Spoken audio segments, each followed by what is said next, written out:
Eva? You have to think about what you saw. Maybe what you saw was nothing. I know what I saw.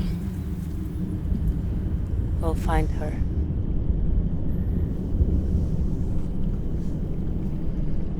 Find who?